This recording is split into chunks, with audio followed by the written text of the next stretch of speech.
Well, one of the places we visited today was the Crazy Horse Monument. This was started in 1948 by the original sculptor, and today his third generation is still working at the project. Hi, this is Dave with Dave's TR4A. Welcome back to my channel. This is going to be episode 10 of our trip out west, which is actually day 22 on the road, and we're going to be visiting the Crazy Horse Memorial and Custer State Park. Here's our route for today. It's about 60 miles altogether out, so, one way. So, but I seem to remember we went to Custer State Park first, and then on our way back we stopped at Crazy Horse because it was later in the day when we got to Crazy Horse. But anyway, it's a pretty drive. It's all in the mountains and everything, pretty much, as you can see where it turns green there to the left. So yeah, it was a nice drive. Again, the car ran fine, and it was we saw some really impressive things.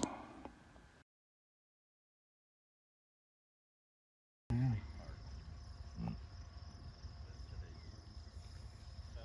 want that there in the back. Holy cow. I guess they're shedding their skin. I don't know what they're doing. Here we finally got to see some buffalo up close, and I mean close.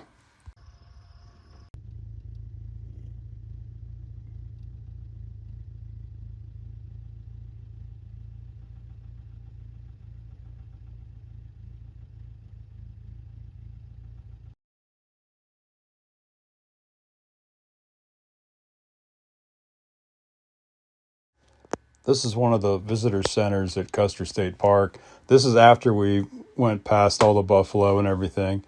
And apparently there's a giant herd of giant to us, herd of, I don't know, a couple thousand head, I guess, of buffalo that live in the park and just kind of wander from one spot to the next. And those are the ones that I showed you pictures of here just recently. But there was, we had an interesting talk with the two ladies that were in here. One was retired and just comes up and works the summer, kind of like the guy that in episode, I think it was 9, where we was talking to the guy driving the boat at Jenny Lake in the Tetons.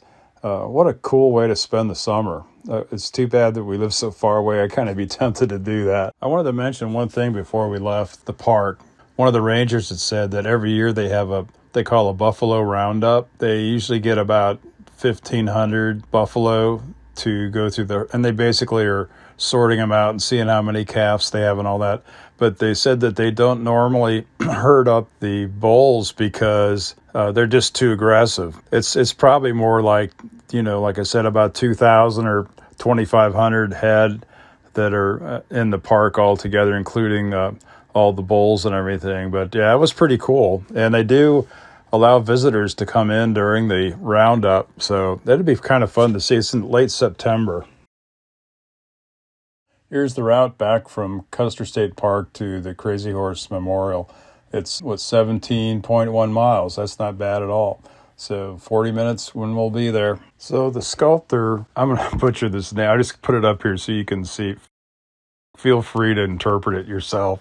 I think it's Korczak Zielkowski. Was already a fairly famous sculptor before he started on this memorial. So he's working on it, and he wasn't married at the time. Well, he got married at kind of a late in life. He was like 40, married a much younger girl that was working for him, and they ended up having 10 kids. They had 5 boys and 5 girls. The boys all worked with Dad, running heavy equipment, learning how to run heavy equipment and how to blast with dynamite and whatnot.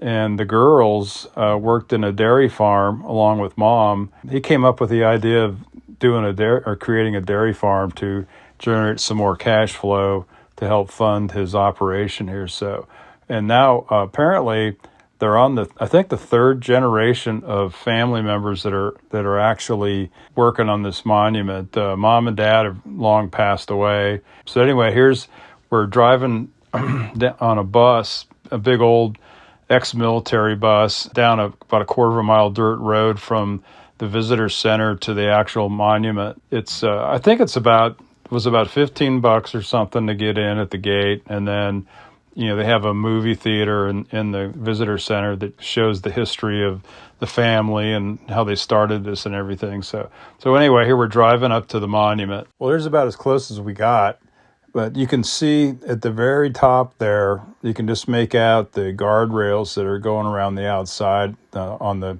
sheer cliff face. The back side, I'll show you in a minute, is basically where the road is. They've cut in the hill to get the heavy equipment up there to excavate with. Here's a shot of all the heavy equipment down at the base of the mountain here. So he had quite a selection of stuff, but it was all well used.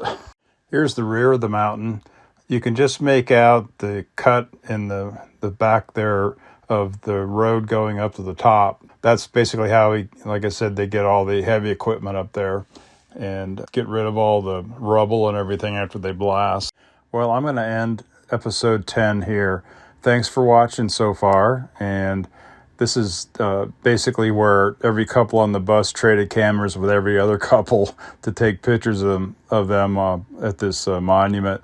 So, yeah, the weather was fairly good. I think it only sprinkled a couple of times. But we got back to our hotel just fine. And unfortunately, we had to actually pay for our own dinner for a change. So anyway, we still had a good time, and stay tuned for episode 11 where we continue our trip. That's it for now. Please like and subscribe.